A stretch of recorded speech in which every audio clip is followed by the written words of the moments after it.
Vendredi 15 novembre 2019, TF1 a lancé sa nouvelle émission phare, Masked Singer. 12 personnalités ont accepté de se déguiser et de chanter sur scène face à un jury chargé de les démasquer. Parmi eux, le personnage du Cupcake. Qui se cache derrière? Voici les indices. Dans Masked Singer, tous les vendredis soirs sur TF1, Alessandra Sablette, Anguin, Kev Adams et Jarry tentent de savoir qui se cache derrière les personnalités masquées. Le 15 novembre 2019, le Cupcake a connu une défaite face aux Dinos.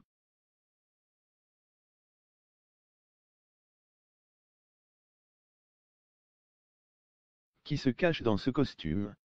Résumé de tous les indices récoltés lors de chaque émission. Le Cupcake dit « Je suis le Cupcake ». Pleine de douceur, réconfortante mais aussi flamboyante. On dit que je suis à croquer. Depuis toute petite, j'ai besoin d'être la première, d'aller plus haut, de me dépasser. J'ai toujours eu la gagne dans les compétitions comme sur les plateaux, ça fait partie de mon tempérament. Le sport tient une place essentielle dans ma vie. L'idée d'en faire mon métier m'a beaucoup plu. Les réveils ne sont jamais difficiles, j'ai toujours envie d'aller au boulot. En plus, quelqu'un m'a dit que ça me donnait la banane. Second indice, certains disent que l'important, c'est de participer mais pour moi, l'important c'est de gagner, donc cette fois, je vais mettre le paquet. Un jour, j'ai changé, j'ai voulu me tourner davantage vers les autres.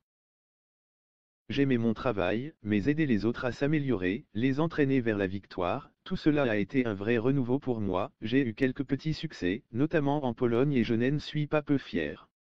Maintenant, ce pays restera gravé dans mon cœur et je compte bien y retourner. Les réussites, ça galvanise, ça permet de voir plus grand et d'aller plus loin. J'ai beaucoup travaillé pour chanter aussi juste. Depuis toute petite je suis très curieuse et très travailleuse. On dit que je suis une véritable encyclopédie vivante. J'ai toujours une info à sortir, peu importe les sujets.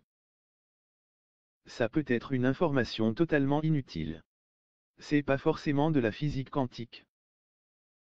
Je sais observer les gens et les imiter maintenant, je vous l'avoue, si je maîtrise aussi bien ma voix c'est parce que j'ai pris des cours de chant.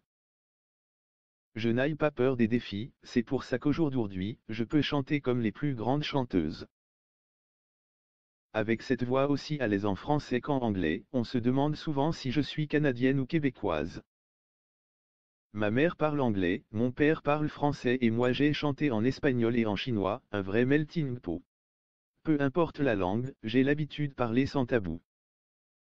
C'est sûrement mon côté anglo-saxon, c'est pas pour rien si je suis un cupcake.